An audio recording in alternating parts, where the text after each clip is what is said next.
Hey guys, Alex Hollings from the Loadout Room here once again with a new edition of How to Survive Anything, brought to you by our partners at the Crate Club. Make sure you swing by crateclub.us to check out the awesome tactical gear in their airdrop store. They're great subscription crates that'll send gear right to your door every month, and of course, rad shirts like this. Today we're talking about something that's near and dear to all survivalists' heart: how to find water. Now, if you find yourself in a survival situation, you may be feeling those hunger twangs start to kick in. Rest assured, you can go a lot longer without food than you can without water. Your number one priority in most circumstances is finding a water source. Now, here in North America, if you live somewhere that's green like this, it's usually not all that difficult to find some water, as long as you have the means to treat it, filter it, or purify it.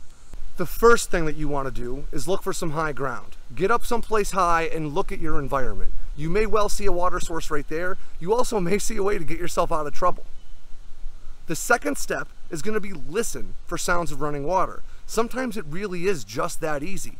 As you're walking on the trail, making your way, executing your plan, keep your ears open for the sound of running water. You'll probably hear it from a good couple hundred yards away and be able to make your way to that water source.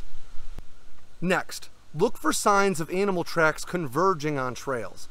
It's not at all uncommon to find animal tracks on the trails in the woods. More often than not, the animals are the ones that actually made the trails.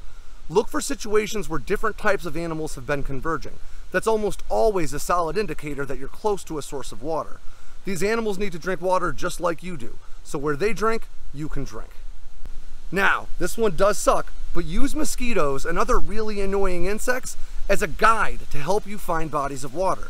Mosquitoes in particular tend to show up in far greater quantities when you're near a body of water. So, as you're walking, if you start to walk into denser clouds of mosquitoes, and here in Georgia, they really do fly around in dense clouds like that.